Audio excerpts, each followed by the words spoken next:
Bom, o que eu queria, a convite daquilo que o Leonel tinha dito no início da nossa conversa, era esta ideia, era partilhar um pouco como é que surge esta ideia toda de indústrias culturais e criativas no contexto moçambicano. E o que tem sido o resultado das minhas pesquisas é que a primeira vez que é utilizado o conceito de indústrias culturais, o primeiro conceito que foi utilizado em Moçambique foi o conceito de indústrias culturais. E foi utilizado na Política Cultural 1297 e, embora não tivesse sido definido o que era esta indústria cultural, mas ela surge associada à música, produção de instrumentos, ao cinema e audiovisual. A ideia central era que existia um conjunto de setores que tinham potencialidades para gerar renda. Mas devo dizer que na altura pode ter parecido uma ideia tímida, porque tal como todos nós sabemos, logo imediatamente a seguir à independência nós assumimos uma postura como país de orientação socialista, e a forma como nós olhávamos para a cultura era uma forma que não estava vinculada com o circuito econômico. Então, ela apareceu desta forma, de algum jeito, diria meio tímido, mas mais ou menos por volta dos anos 2010, 2009, começa a ser discutido de forma um pouco mais ampla, o que era isto de economia criativa, indústrias criativas. Foi quando em Moçambique nós recebemos, por exemplo, os trabalhos de duas consultoras da UNCTAD, da Organização das Nações Unidas para o Comércio, que tinha em vista auxiliar o nosso país a fazer a transição e a entrar para a linguagem da economia criativa. Por conta disso, foi produzido um relatório que era o relatório de uma espécie de mapeamento de potencial de Moçambique no setor das indústrias culturais, no setor das indústrias criativas. Nesse âmbito, surgiu como uma das áreas prioritárias a área da música. Com um pouco mais de segurança, o nosso país assumiu a posição de existência de uma indústria cultural e criativa no nosso país, não é? A partir da política que foi aprovada em 2016, a política das indústrias culturais e criativas. E de forma concomitante foram sendo aprovados instrumentos e regulamentos muito específicos para uma das áreas que eu penso que foi considerada como sendo uma das áreas estratégicas, que é a área do cinema e do audiovisual. Existe uma lei, um regulamento de cinema e de audiovisual. Neste momento, toda a máquina jurídico-legal do setor cultural e criativo está sendo repensado. Obviamente, em minha opinião, que a forma como nós adotamos este conceito, que surgiu no contexto europeu, dentro de uma realidade europeia, nós temos que olhá-lo com algumas reticências, não adotá-lo do mesmo jeito que ele foi construído e foi utilizado no contexto europeu. Mas nós temos que procurar encontrar um modelo de indústrias culturais que esteja adequado ao nosso país. De forma geral, aquilo que a professora Matilde estava aqui a fazer referência é esta apreciação que eu tenho sobre as indústrias culturais, mas também há aqui uma questão que é muito importante fazer referência, que é a questão de como que se materializa este conceito na nossa realidade moçambicana, na nossa realidade africana. Porque, como se sabe, a arte em Moçambique, a arte em África tem um viés meramente moral, meramente tradicional. Não tem aquilo que a pessoa estava a dizer, que tem uma especificidade da arte pela arte. Então, como é que nós vamos descentralizar um conceito que versa a questão de produção em massa para que este mesmo artista, este mesmo produtor tenha algum ganho a partir na base da própria arte. É preciso também fazer referência a um dos estudos que foi feito recentemente pela Organização Nacional pela Organização das Nações Unidas, por exemplo, que durante a pandemia esta divulgação da arte online, a arte de forma gratuita, etc., vulgarizou a própria indústria cultural, o que significa que esta visão, esta questão de dizer do amor da arte para a arte, até um certo ponto vulgariza o próprio setor das artes de cultura e torna com que a sociedade valorize um pouco mais. Então, o que a professora fazia aqui referência sobre a necessidade de descentralizar um conceito que tem, que carrega um viés meramente africano, meramente contextual, isto levaria-nos a buscar estabelecer um diálogo entre esta perspectiva da arte enquanto um suposto econômico e da arte enquanto elemento tradicional que o africano usa para transmitir as suas mensagens, para transmitir a sua tradição. Por exemplo, nós temos agora esta questão do processo de mapeamento, que é um dos elementos importantes para que os decisores políticos tenham necessariamente um parâmetro daquilo que é realmente as indústrias culturais criativas. Porque nós temos essas áreas, de forma geral, de forma mundial, que é o conceito padrão das indústrias culturais criativas, mas a nossa realidade pode nos dizer, pode nos revelar outros requisitos, outros elementos. Por exemplo, se nós considerarmos, estava aqui a verificar o mapeamento do Ministério da Cultura, se nós considerarmos o arquiteto, por exemplo, como um elemento das indústrias culturais e criativas, a questão que aparece depois é até que ponto o próprio arquiteto tem a noção que o seu trabalho faz parte deste circuito das indústrias culturais e criativas. Então, é este tipo de questões que nós temos que começar a olhar para materializar de forma concreta o conceito que o país quer adotar das indústrias culturais criativas, porque corremos o risco de promover inquérito como este numa possibilidade ou numa visão em que o país tem a noção ou tem uma percepção de que a cultura, as indústrias culturais resumem-se na música, no teatro, na dança, etc. E agregamos nesta mesma lista o arquiteto ou o engenheiro civil como um dos elementos das indústrias culturais, devemos logo a priori saber que este nosso elemento, que este nosso mapeamento não vai ser eficaz, porque o próprio arquiteto não tem a noção que faz parte das indústrias culturais e criativas. Então eu acho que mais que política, falta esta questão de descentralizar o conceito e entendermos qual é o conceito real das indústrias culturais e criativas que o país precisa adotar. Então, de forma geral, eu poderia enquadrar aquilo que a doutora Matilde estava aqui a fazer referência sobre a necessidade de descentralizar um conceito que se enquadra naquilo que é o contexto meramente africano, um contexto meramente moçambicano. E como é que Moçambique poderia fazer isso? Qual seria o caminho que nós usaríamos para este processo de descentralização? Será que era preciso limitarmos a nossa discussão aos intelectuais, no entanto que tal, ou talvez fosse necessário que começássemos a incluir os fazedores destas indústrias e ver quais são as fronteiras que estas indústrias têm num contexto como o nosso? Eu acho que o setor cultural em Moçambique, como a doutora Matilde fazia bem referência, parte de um pressuposto prático, não teórico. Então, nesta lógica, temos que partir de uma base prática para construirmos as nossas teorias.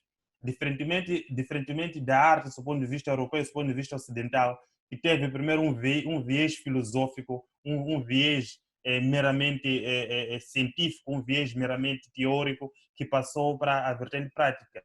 Então, em Moçambique, nós temos um setor cultural robusto do ponto de vista prático, mas temos um setor frágil do ponto de vista teórico. Então, o estabelecimento do diálogo entre a vertente teórica e a vertente prática deve consolidar-se primeiramente na vertente prática. Entender na vertente prática quais são as áreas que se manifestam de forma real como áreas que podem se enquadrar nas indústrias culturais e criativas. Eu fazia também a apreciação de um dos mapeamentos que a doutora Matilde está a levar a cabo com uma outra organização, que é a questão, por exemplo, de olharmos aquela pessoa que está aí com uma baraca, com um cabeleireiro, um salão, como uma pessoa que realmente que faz parte deste circuito das indústrias culturais criativas. Porque no lugar de pensar no arquiteto, que é uma estrutura, que é um elemento profissional, que tem seus pressupostos teóricos, científicos, por que não descentralizar este conceito para questões mais práticas, como o salão, como o cabeleireiro. Existe uma arte por detrás das tranças, existe uma criatividade por detrás desses elementos práticos e concretos que pode facilmente verificar na nossa realidade moçambicana. Então, sob o meu ponto de vista, um barbeiro é mais um elemento das indústrias culturais criativas em detrimento de um arquiteto, sob o nosso pressuposto, porque a arte tem esta virtude de criatividade, tem um outro pressuposto na nossa realidade. Então, eu acho que é preciso criar este diálogo entre os elementos, o padrão em que se exige daquilo que é o conceito das indústrias culturais criativas e criar políticas e estratégias que se adequam de forma concreta à prática moçambicana. Não estou a dizer que temos que abandonar de forma substancial a teoria, mas temos que construir o nosso conceito na base da prática, na base daquilo que realmente se vive em Moçambique e na base da nossa barraca, na base do nosso salão de filmes, que não é cinema, é um salão onde as pessoas têm cassete, onde as pessoas têm um disco. Então, essas que são as nossas indústrias culturais. Eu percebo que com esta deixa do Bellarmino, tocamos inevitavelmente em muitas coisas, muitas das atividades que a Mafalala, por exemplo, desenvolve. Mafalala, eu estou a lembrar que um dos fundadores da plataforma Mbenga Artes Reflexões, que é o Hélio Nguano, que é produtor agora do programa Cinema em Foco, que é um programa que está a passar na RDP África, começa, por exemplo, a assistir filmes nas barracas, naquele cinema ali do bairro da Mafalala. Né? Era pagar 2 meticais, 3 meticais para assistir aos filmes. Mas nós vamos aí, depois vamos ao Ivan. Eu queria perceber do Paulo Chibanga agora, quando nós falamos, já tivemos aqui esta orientação, esta explicação, esta explanação por parte do Bellarmino e da professora Matilde em relação a esta questão conceptual das indústrias culturais e criativas, e depois ficou claro naquilo que eles disseram que é preciso olharmos para estas indústrias sob o ponto de vista prático e perceber o que é que elas realmente significam. Então, se nós quiséssemos tentar perceber o que é a indústria da música em Moçambique, o que é que nós haveríamos de dizer, Paulo? Obrigado pelo convite. Até agora está a ser muito interessante ouvir este debate e estas visões sobre as indústrias culturais e criativas, que a mim, sendo de Moçambique, sempre me fizeram uma confusão por serem quase inexistentes e estarmos neste momento a tentar construí-las, né? E ao mesmo tempo falar delas como se fosse algo que fizesse parte de nós. Quando a gente fala da indústria musical, neste momento, posso dizer que nunca estivemos num melhor momento, né? Temos mais artistas a criarem conteúdos, a criarem música, temos mais eventos a surgirem na cidade. Em todo Moçambique existe mais vontade de se fazer música, temos mais atenção daquilo que são a comunicação social, as rádios, a televisão, para dar acesso à música moçambicana nesses canais, mas falta-nos uma grande componente. Quando se começa a falar de indústria, significa que temos que comercializar. E quando nós temos, estou a dar um exemplo, na cidade de Maputo, um só vendedor de CDs ambulante, começamos a ver a situação como é que ela está. Quer dizer que os nossos artistas que se dedicam com uma produção, muitas das vezes chega até 600 mil meticais a produzirem um álbum, como um álbum bem feito da banda Cacana, ou um álbum de qualquer um dos artistas que nós conhecemos e adoramos, começa a não compensar, quer dizer, começa a ficar contraproducente. Os artistas produzem 2.000 CDs, não tens uma maneira como distribuir fisicamente, e ao mesmo tempo temos vários outros fatores a colaborar para que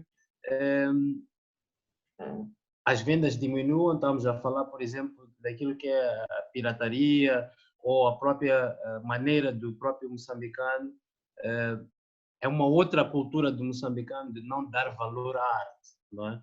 Então, pensando que esta arte é algo gratuito ou é algo que deva ser oferecido, então ficamos aqui num círculo vicioso de nós pensarmos, como dizia há pouco tempo Belarmino, a arte faz parte de nós e talvez, pelo aquilo que percebi, talvez não tenha essa vertente de ser vendida, é algo de nós, né?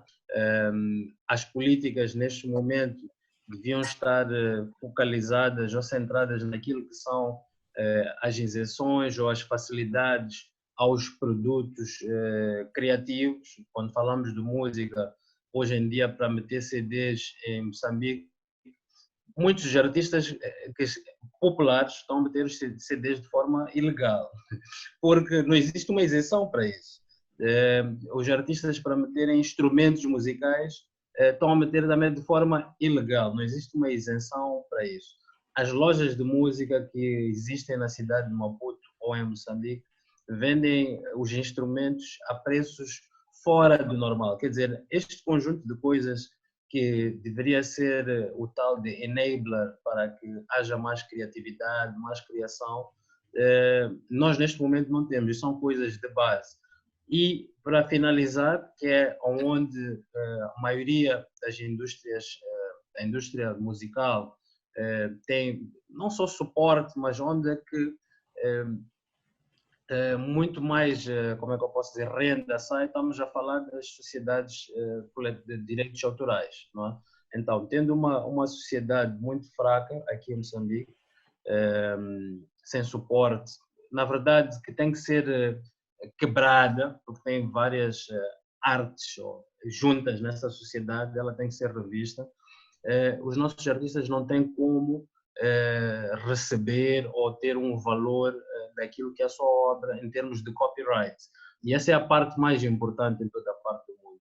Nós estamos a falar que o copyright vive 75 anos e se nós temos artistas que a arte que eles fazem não vão conseguir ver esse valor nem para amanhã, nem em 75 anos, não estamos a fazer aqui nenhuma coisa. Então eu acho que na revitalização destas leis, o que devia ser contemplado realmente é questão de distribuição e questão de copyright, mas para voltar e responder ao Lionel, como é que nós estamos neste momento? Acho que estamos num bom caminho, mas estamos a precisar de alguém que, vamos lá dizer, de um novo ministério. Espero que a nova ministra, por entender a música e entender como funciona a indústria criativa fora, possa, né, ter um bocadinho mais de força nesse caminho para separar os canais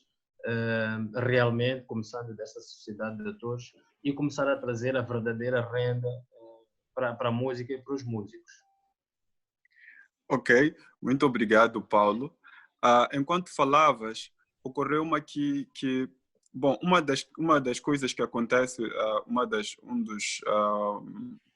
questões à volta da indústria da música em Moçambique, esta indústria em construção, é que temos uma situação em que, essencialmente, os músicos de Maputo, alguns músicos da Beira, eventualmente Quilimane e Nampula, é que conseguem chegar a uma situação de exposição que lhes permite, vamos lá dizer, rentabilizar a sua arte a nível nacional, ou seja, podem fazer concertos em qualquer província em função da popularização daquilo que é o seu trabalho.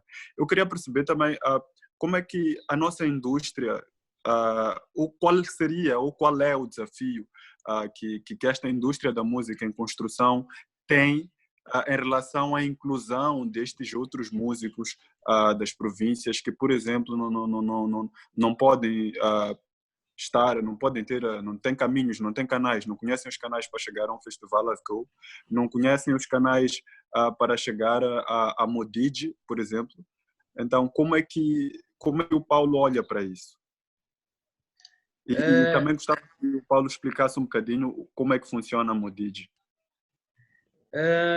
Eu acho que, para já, eu voltaria a repetir um bocadinho sobre aquilo que seriam essas facilidades fiscais ou isenções, porque nós precisamos começar primeiro a criar e precisamos também começar a criar com qualidade. Em algum momento, existem exemplos em outros países em que existem centros de criação, que existe alguma facilidade para os músicos se juntarem e terem um suporte primeiro para começarem a criar e terem as várias residências. Não é? Eu acho que essas outras províncias faltam-nos esses espaços. Nós algumas vezes ouvimos falar de novos estúdios que são doados para essas regiões ou províncias, mas nós precisamos ter muito mais do que isso. Não é? Eu acho que é um esforço que podia ser feito não só pelo governo, mas também pelos privados em termos de apoio para que os músicos tenham espaço para criar. Em termos de acesso a como distribuir a música, neste momento, através do digital, e toca um bocadinho aquilo que é a Mudigi. A Mudigi é uma componente da Kuzula, que apareceu mesmo por causa do intercâmbio que o Azgo ou que a Kuzula fazia com os diferentes festivais, em que nós queríamos colocar a música moçambicana pelo mundo, né? Íamos sempre recebendo bandas de toda a parte do mundo e sempre continuamos até hoje a ter um número muito alargado de candidaturas, mas eu pessoalmente sempre tive uma visão que tinha que haver uma troca. Se nós estamos a comprar música de toda a parte do mundo, esses mesmos diretores e promotores tinham que comprar a música moçambicana. E então, através disso, surgiu a tal barreira de, então, partilha a música moçambicana, que é uma barreira muito grande até hoje, que é aonde se encontra a música moçambicana ou a arte moçambicana, como é que ela está disponibilizada. Então, através dessa conexão que tivemos com esses diretores de festival, decidimos abrir uma plataforma em que pudéssemos começar pelo menos os artistas que nós íamos trabalhando, pudéssemos colocar a música disponível para que pudéssemos partilhar de maneira mais fácil, porque o desafio então era baixar um CD e enviar o CD todo pelo e-mail e aquilo ficava complicado, e hoje em dia por toda a parte do mundo está-se a ouvir a música de forma mais simplificada. Quer dizer que as vendas físicas basicamente saíram fora do mercado. Hoje em dia chama-se, ou diz-se que o CD é simplesmente um business card, né? E agora todo mundo está a fazer streaming. E foi aí que foi criada a Mudigi, que significa Moçambique Digital. Neste momento estamos com um catálogo de 1.500 músicas, temos um grande repertório de artistas moçambicanos e a cada dia abrimos mais as portas para mais moçambicanos.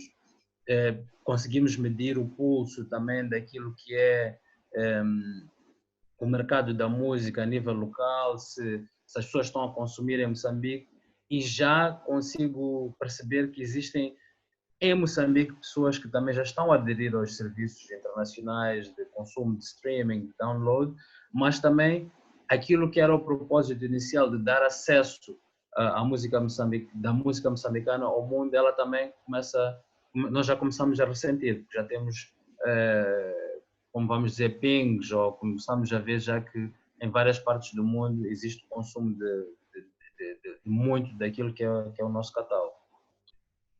Ok, obrigado, Paulo. Ivan, falamos aqui já desde o princípio, temos aqui a questão de o conceito de indústrias culturais e criativas não pode ser importado tal qual tal qual foi aplicado no contexto europeu, no contexto ocidental. É por isso que quando nós chegamos a Moçambique, nós possamos destrinchá-lo, né, e torná-lo mais acessível para aquilo que é a realidade moçambicana. O Ivan, a nível da Mafalala, tem o Festival Mafalala, tem o Museu Mafalala e tem organizado dentro do Festival Mafalala o Seminário Mafalala, no qual discute questões como preservação de patrimônio, turismo comunitário, entre várias questões. Eu queria perceber como é que a Iverca, que é a organização mãe destes eventos todos, olha para esta questão. Bom, obrigado pelo convite, again, e saudações aos meus colegas de painel. Acho que é uma questão bastante interessante esta e se calhar até irônica, até certo ponto, porque quando pensei as indústrias culturais, o tema do debate, e já foi inclusivamente adiantado pelos colegas, pela Matilde e pelo Lovan, a questão do conceito mesmo da indústria cultural. E nós trabalhamos no bairro da Mafalala, que é um bairro da periferia de Maputo, e ultimamente temos estado a discutir muito a questão dos espaços, não é? Nós estamos habituados a um preto e um branco, não é? E nessa perspectiva nós temos o espaço rural e temos o espaço urbano. E desses dois surge um híbrido, uma zona cinzenta, uma zona de penumbra, que é precisamente a periferia, que é o subúrbio, que combina um pouco desses dois.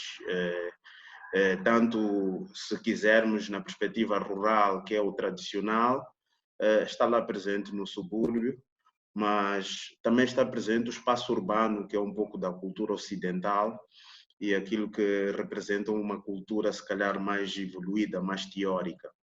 Então, eu penso que o estágio em que nós nos encontramos neste momento é um pouco por aí. É fruto dessas duas dinâmicas, do rural e do urbano, é que nós estamos a criar uma maneira de ser e de estar que é nossa, que é própria de Moçambique, que é própria da África. E isso sente-se um pouco em toda a parte do continente, essas dinâmicas que vão surgindo contra todas as adversidades e mesmo assim vão vincando e vão mostrando alguma margem de sucesso e representando grande inovação no mundo inteiro. Então, o meu ponto de vista em relação às indústrias culturais é um pouco isso, e é puxar a conversa para a experiência que a gente tem da Mafalala, que é uma experiência de 10 anos, e quando nós começamos, vivíamos ainda a separação dos dois ministérios. Era o Ministério do Turismo e tínhamos o Ministério da Educação e Cultura do outro lado. E tivemos um desafio, um debate muito grande como instituição e como projeto na altura, em ter um posicionamento, em saber para que lado é que nós nos virávamos, porque, por um lado, o pessoal da cultura chamava a nossa ação de uma atividade turística e não assumia como uma ação de uma indústria cultural ou de uma indústria criativa.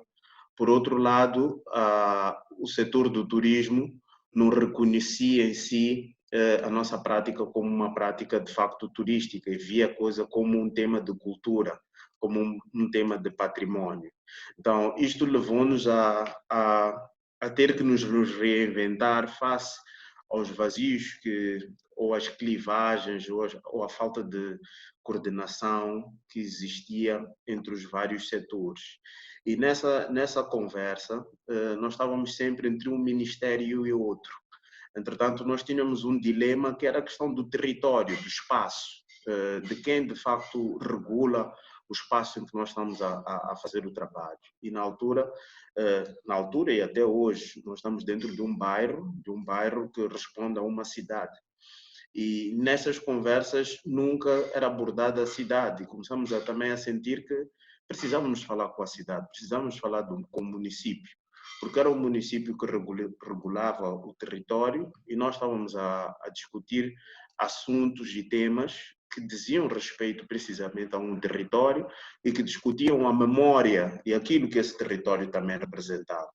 Entretanto, no meu ponto de vista, eu acho que o nosso trabalho, mencionaste o museu e mencionaste também antes o festival, o nosso trabalho começa precisamente com a atividade turística e começa com o walking tour, com as visitas guiadas que a gente faz ao bairro da Mafalala, e é por via dessas visitas guiadas que despoletam todas as outras intervenções.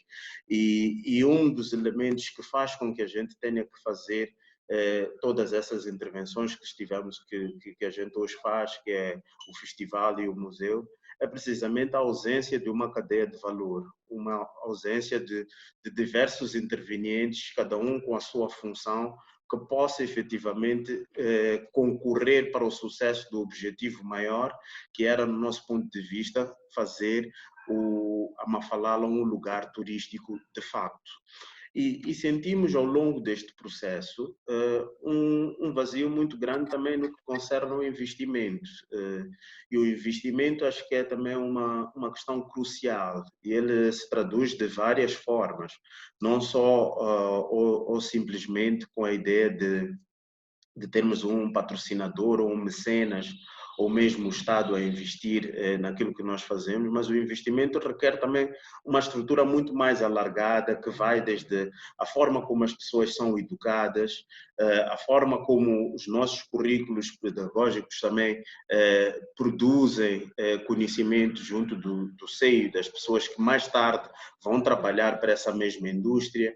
O investimento tem muito a ver também com a forma como a própria imprensa se posiciona para promover este trabalho que está a ser feito nesses lugares. Enfim, é uma ideia muito abrangente e que muitas vezes fica reduzida à questão financeira ou à questão monetária. E o que nós queríamos era mesmo uma questão transversal que fosse capaz de poder fazer entender às pessoas o que é que o espaço representa e como é que o espaço tem que ser visto e olhado para a sua melhor exploração e benefício de todos. Então, estes elementos, no meu entender, começam a fazer o diagnóstico e a apresentar uma radiografia de uma indústria que, de facto, não é uma indústria, não é? Ou se calhar podíamos dizer que estamos num processo ainda em construção, como todos os que me antecederam estiveram a dizer, e que mostram que, apesar de estarmos num processo em construção, temos também alguns elementos que são muito bons, que estão muito à frente comparativamente a outras realidades, mas também temos outros elementos que estão muito atrás e que é preciso trabalhar para que isso possa estar harmonizado. Por outro lado, eu acho que é também interessante chamar à conversa o tema precisamente do processo legal, né? Das políticas e da legalização que existe, ou dos documentos que regulam as atividades que a gente desenvolve. E há uma questão a mim em particular que me preocupa, que é por trabalhar no tema do património cultural e muitas vezes estive a ouvir do que é a indústria cultural, e o património, se não tiver percebido mal, o património não foi mencionado. E nós trabalhamos com o património, trabalhamos com o património, a exploração do património para fins turísticos. E nesta perspectiva, o bairro da Mafalala, pela sua especificidade, pela sua característica, é um bairro que não responde àquilo que são as definições da lei do património como sendo um lugar de património, na medida em que a nossa lei diz que um edifício com mais de 200 anos é que pode ser considerado, corrija-me a professora Matilde se estiver a falhar aqui nas especificidades da lei, mas só um edifício com mais de 200 anos é que pode ser considerado património. Entretanto, o bairro da Mafalala é um bairro que não tem mais de 150 anos. Entretanto, os eventos que aí se viveu foram eventos importantíssimos.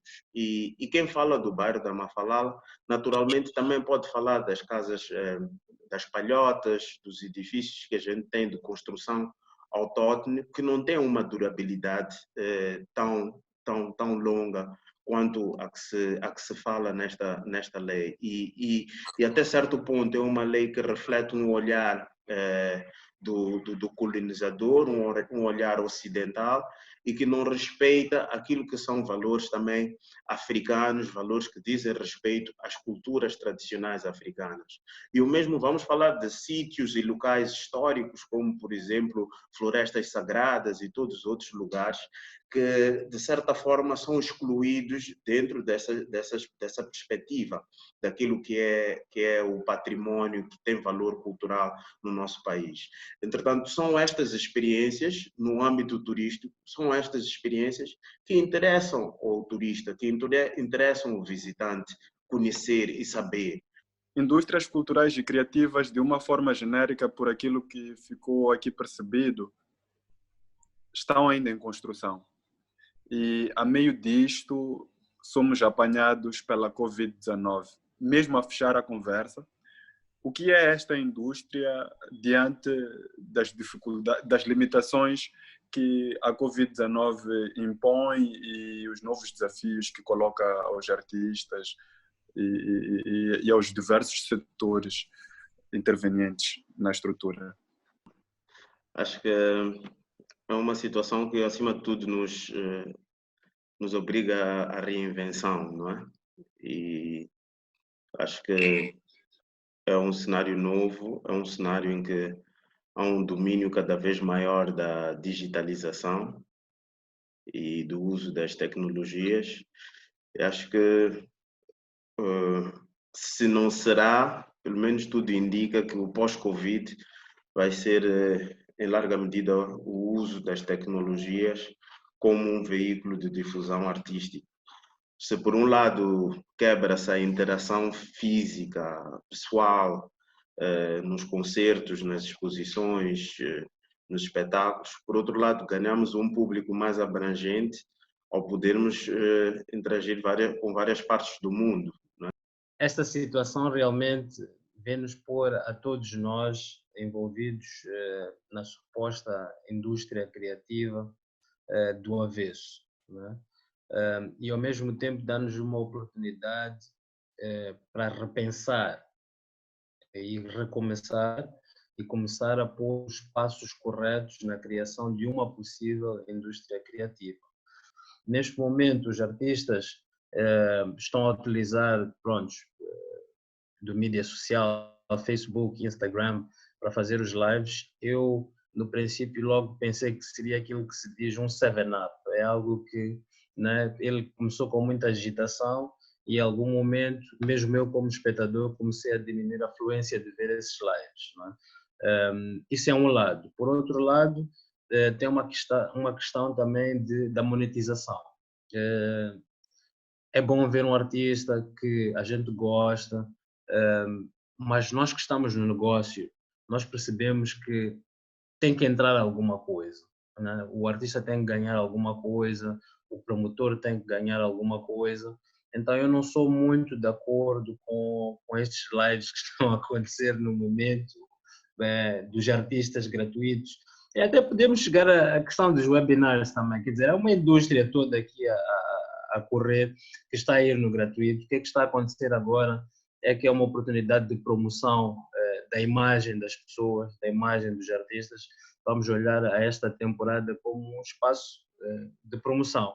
Mas também abrem-se outras oportunidades, super oportunidades, como é o caso, por exemplo, aqui para o meu colega Ivan, de criar uma visita virtual pelo museu cobrada, né? Caso dos concertos, como o Festival Asgoco no futuro, nós vamos ter uma possibilidade de não só programar um artista que não está no festival, isto aqui parece um gozo, mas a oportunidade surge daí nós podermos ter uma Sara Tavares ao vivo de Portugal, que se comunica com uma audiência em Moçambique, não é? Como também vamos poder vender o espetáculo fora para uma audiência maior do que a audiência que nós temos no momento. E também para os artistas, os que já estão a utilizar as plataformas que são monetizáveis, porque este aqui é o futuro. Muito obrigado, Paulo, muito obrigado, Ivan, muito obrigado, Belarmino, muito obrigado, professora. Muito obrigado ao Centro Cultural Franco-Moçambicano por ter aceito hospedar esta conversa. A conversa foi numa linha de equilibrar o teórico e o prático, no sentido de, muitas vezes nós fazemos discussões e a discussão morre nisso, né? Conversamos sobre o assunto e depois não temos uma evolução daquilo que foi abordado. Então nós estamos numa situação agora em que o mundo todo parou por causa do Covid-19 e era mais fácil que esta conversa fosse diretamente sobre a questão do Covid-19. Mas, ao mesmo tempo, nós temos consciência que essa indústria sobre a qual deveríamos discutir no contexto do Covid-19 ainda está em construção. Então, isto acabou ficando assim um bocadinho mais longo em função desta questão.